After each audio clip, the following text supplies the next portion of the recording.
Hey, what's up, guys?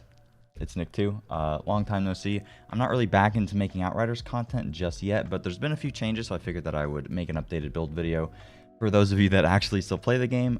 For those of you that don't play anymore, I'm pretty sure DLC is going to come out pretty soon, so if you're interested in that, I'll definitely be covering that whenever that actually happens, but no date as of right now, so kind of just waiting. But in the meantime, I figured that I would upload a build video for those of you guys that actually still play the game, as a few things have changed in regards to Technomancer. So as you can see, the build is pretty much the same. I mean, not a lot has changed with the update. It's still Technomancer, still insanely powerful, and somehow it got even better with the update. So I'm kind of just going to be going over the changes and the different things that you want to set up with it. So yeah, if you're interested in that, make sure to stick around. So yeah, real quick before I get into the video, I'd like to give a big thanks to today's sponsor, which helps enable me to create content for a living. And that sponsor is Raid Shadow Legends. Raid Shadow Legends, if you somehow haven't already heard of it, is an impressively high-quality action RPG game that's available on both mobile and PC that has millions of players, an enormous amount of content to sink your teeth into, ranging from PvP, dungeon runs, campaign battles, boss fights, and tons more. With over 500 champions and hundreds of artifacts to collect, you'll never run out of things to do in Raid, so make sure to check out the link in the description. Raid is unlike a lot of other mobile games where it actually has some incredibly cool and difficult Raid-style boss fights that each have their own set of intricate and very interesting mechanics for you to be able to take them down. One of these bosses is Sylvania, Guardian of the Spirit Keep, and she's super interesting because the fight is all about healing. Every time she gets a turn, she's going to end up healing to half health, and also does extra damage based on how much health that she has. So you as a player have to figure out how to prevent this by using like specific champions or something for the fight, such as a champion that applies a healing reduction debuff to her. Raid is full of awesome boss fights like this, but honestly, my favorite thing about the game is collecting a bunch of new and interesting champions and being able to fully customize them and see how they interact with my other champions. Each champion has its own unique ability that often interacts well with another champion, and there's always ways to improve them and form stronger synergies, which I just have a ton of fun doing, and it reminds me of a lot of old school RPGs. Raid is always releasing new content, and this month they just released a huge new Doom Tower update, which includes 2 massive new bosses to fight, new artifact sets to win, with a ton of new events and tournaments, with a brand new, I said new a lot because there's a lot of new stuff, with a brand new special event called Super Raids, which lets you double up on your rewards. It's honestly never been a better time to start playing, and if you hit the link in the description or scan the QR code, new players will get an epic hero Chinoru, who's insanely strong, as well as 200,000 silver, an XP boost, energy refill, and an ancient shard, so you can summon an awesome champion as soon as you get in game. You can also find extra rewards here in your inbox for the next 30 days. Make sure to click the link in the description, and thanks to Raid for sponsoring this video. Alright, let's get right into the skills and stuff. Let me know how the camera quality and how the room looks, and if there's different ways that I should set stuff up. Usually, if you notice, I used to have my stuff in a different room, but now it's in this room, so things are a little bit different. But always, my hair is a complete disaster, so deal with it.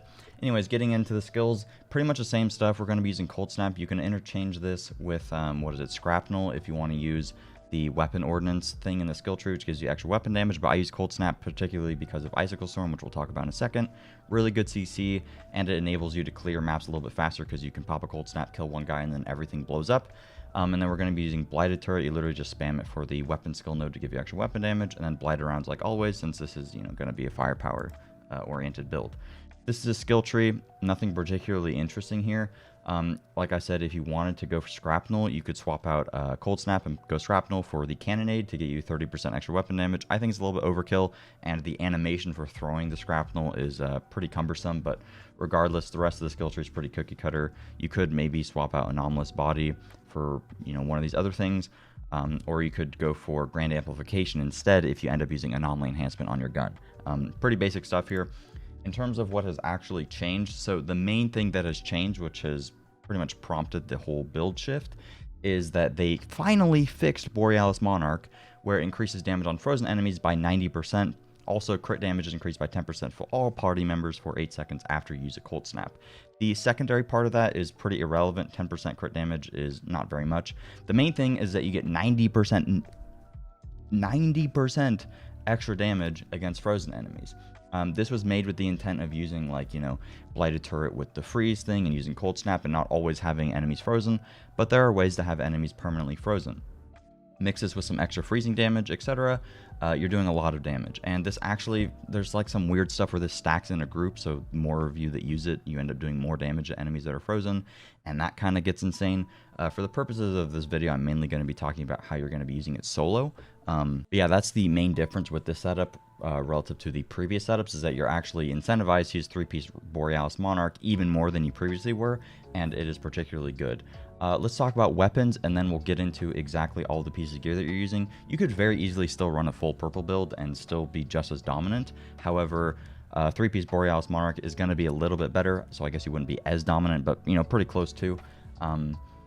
And the extra 90% damage is just, like, actually mind-blowing and allows you to set up the build in a lot of different ways that you otherwise couldn't, which is pretty interesting. But also, I mean, look at how cool my character looks with this robe, dude. You can't miss out on that style. Style points gives you extra damage. Everybody should know this. That's why we have the rare gaze on our back. Okay, so for the main weapon, burst ARs are still absolutely broken for whatever reason. They refuse to balance the guns for some reason, so burst AR is still what you want to go for.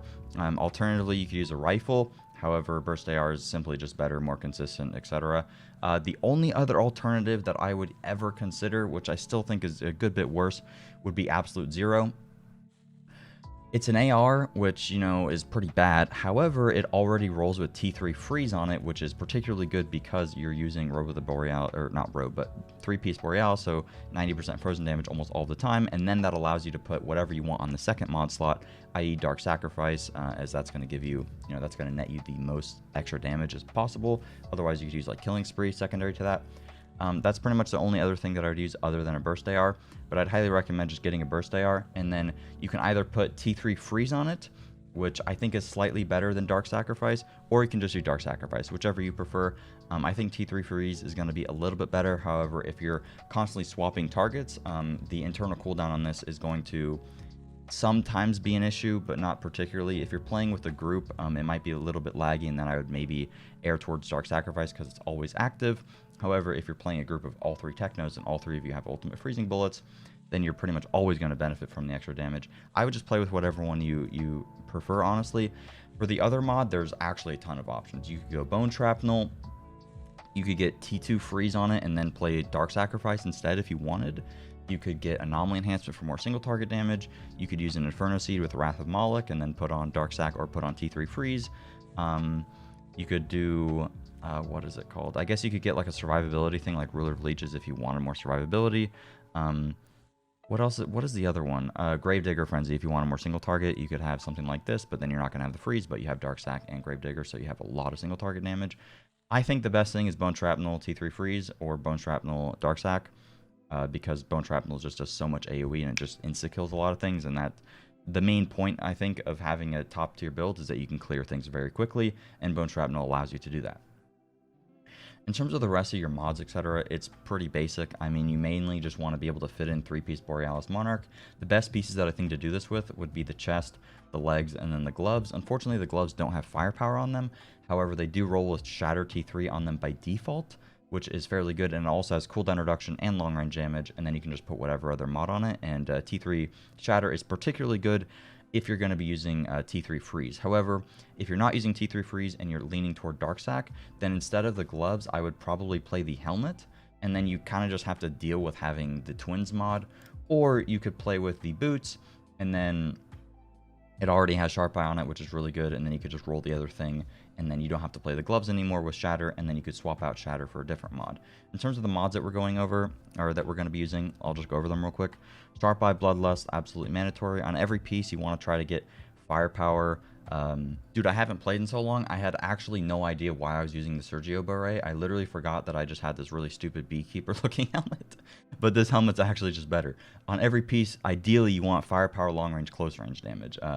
The close range damage doesn't matter as much, especially because you're not going to have a lot of it with using the Borealis pieces, and honestly, that's perfectly fine. If you stay within the perfect range, it's perfectly fine, because you'll be benefiting from the long range damage more often than not. And then if you want, you could go cooldown reduction or status power so that the freeze lasts longer, or so that you have a lower cooldown on your cold snap. I don't know why I had the beret on. It's been a while since I've played. But ideally, yeah, you want Sharp Eye, Bloodlust. Those are particularly really good. And then I use a chest piece because I think Icicle Storm is particularly very strong. Pop a Cold Snap down, kill one guy, and a whole bunch of guys blow up. Pair that with extra damage to enemies that are frozen and Shatter, and it just does an absolutely insane amount of damage and will probably one-shot almost anything when that happens. And then I use the legs, as that comes with freezing boost on them by default. You could also swap out the legs and not use the freezing boost as well if you wanted to. But again, I'm using T3 freeze. You could even just run boots and then the helmet, and then you don't have to run the legs. There's like so many different ways to play around this. Literally based on preference, I would just swap a lot of these things out. And then we have Toxic Lead as our only way to get ammo. If you're playing in a group, you could instead use Trick Up the Sleeve because Toxic Lead kind of bugs out a little bit. Or you could decide to use both. And then on the gloves, we have Shatter, like I said before, and Radical Therapy. And then on the boots, we have Captain Hunter and Mitigation from Death. Instead of Mitigation from Death, you could go with Perseverance Shield, which is a particularly good survival mod. I wouldn't recommend using more than one. I don't really think that it's necessary anymore. But if you're having problems with survivability, you could very easily do that. And if you're not using any of the freezing things, you could very easily swap out one of these freezing mods to get an extra survivability mod, or you could get something like Crit Stack would be particularly good. But this is the way that I like to have it set up, and as the gameplay shows, the build is pretty good. I think this is probably the best iteration of Techno build that I've personally used. I don't think it's particularly like insane versus what was used before, but it's decently different enough to warrant making a video on, and there's like so many different ways to set it up that I think is really cool. And a lot of it goes up to personal preference, but it's really easy to set up. A lot of these pieces you can just buy from the vendor guy. Like, I'm pretty sure you could just buy the chest piece. One mod that you could also use instead of one of the Shatter ones is Cold Snap Range. I don't personally have that on this right now because I don't think that it's necessary. If you learn the range of Cold Snap, you can kind of play around the best places to plop it down to benefit the most from Icicle Storm. But it really depends on the map, etc. if you want to do that. But yeah, that's pretty much it for the build. Been a long time since I've made one of these, so I'm thinking if there's anything that I'm forgetting. But I think that's it. Thank you guys so much for watching. If you have any questions, feel free to leave them down in the comments below. Probably won't make another Outriders video for a bit. Gonna wait for the DLC probably. Kind of just chilling, you know, not really many games to play right now. But I hope that the DLC is good, and I hope to see you guys around whenever that comes out. Enjoy the build, and here's some gameplay. I think I'll just do a Stargrave or something. Still have yet to do that. Alright, thanks for watching, guys. I'll see you. Alright, I think I'm just gonna run a Stargrave. Been a while since I've played, so I'm gonna suck, so don't make fun of me. Usually I would do, you know, stream gameplay, but I don't really stream anymore. I don't really play many games anymore, so yeah, my apologies if this is weird, but hey guys, what's up? You guys have a good day? How's the weather? Weather over here sucks, man. I'm in Vegas. It's been, oh my god, my aim is horrendous, dude. This game sensitivity is like actually just so weird. What was I saying? Over here in Vegas, the summer's been like 4 months or something, and it's like 115 every day. I just want to be able to go outside. You guys see how pale I am? I'm trying to go get a little mini tan, you know? Burn all my skin off.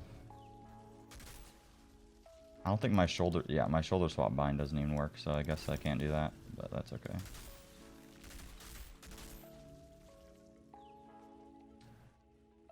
The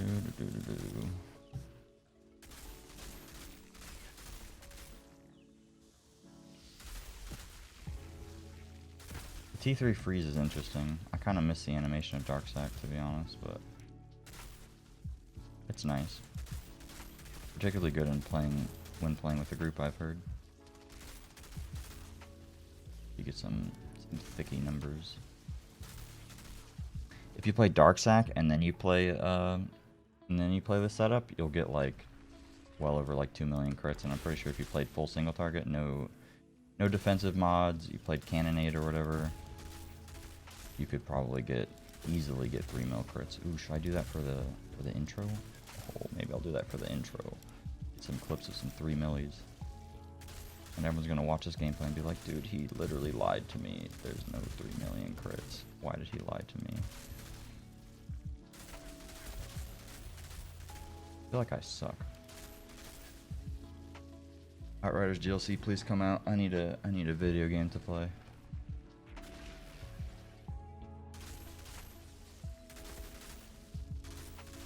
I wonder how many people actually still play this game. If anyone's gonna actually watch this video or not. We gotta get a big Icicle Storm moment. We'll get one in a bit, right?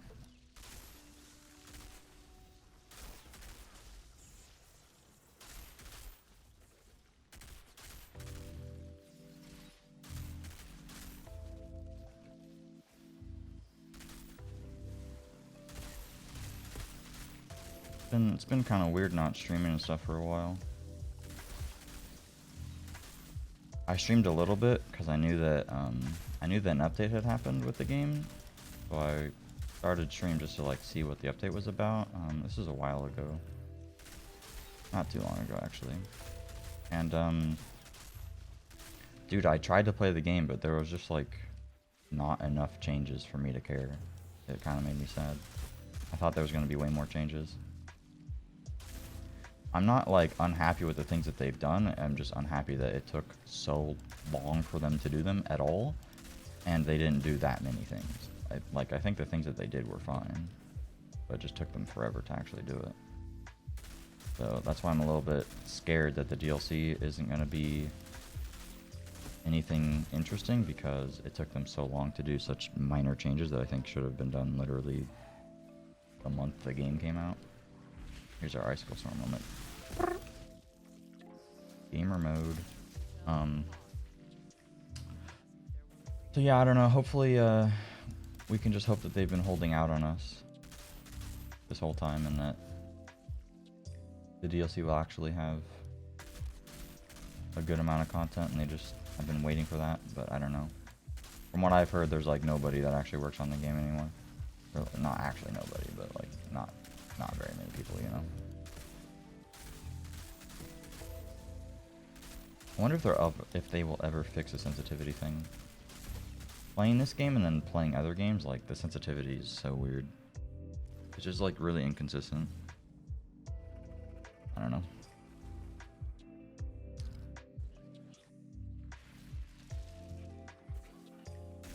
The only thing that sucks about T3 Freeze is that broodmothers suck, and they just resist it. And then they just have iframes like that where you shoot them and nothing happens. Oh, you like that? Why is that still a thing? Big fan of shooting the broodmother and her just not taking damage.